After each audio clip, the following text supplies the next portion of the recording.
উত্তরপ্রদেশ স্টাইলে বুলডোজার চালালো কলকাতায়। শপথ নিয়েই অ্যাকশনে শুভেন্দু। শপথ নেওয়ার কয়েক ঘন্টার মধ্যেই কলকাতায় বুলডোজার অ্যাকশন। উত্তরপ্রদেশের যোগী মডেলেই কি এবার এগোচ্ছেন মুখ্যমন্ত্রী শুভেন্দু অধিকারী?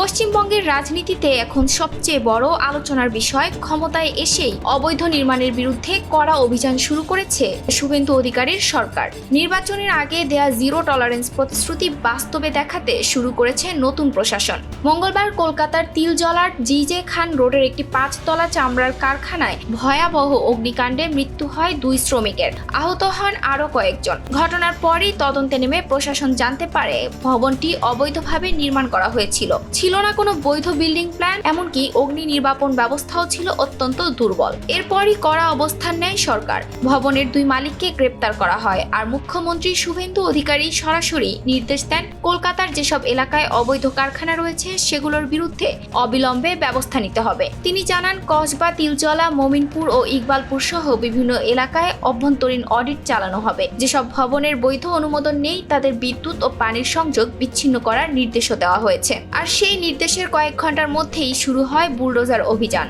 কলকাতা পৌরসভা ও পুলিশের উপস্থিতিতে অবৈধ কারখানাটি ঘুরিয়ে দেওয়া হয়। এর আগে ভবনের বিদ্যুৎ ও পানির সংযোগ কেটে দেয় প্রশাসন। শুধু তিলজলাই নয়, উত্তর 24 পরগনার নৈহাটিতেও রেলের জায়গায় গড়ে ওঠা একটি অবৈধ রাজনৈতিক কার্যালয় ভেঙে দিয়েছে রেল প্রশাসন। অভিযোগ, সেখানে নানা অপরাধমূলক কর্মকাণ্ড চলত।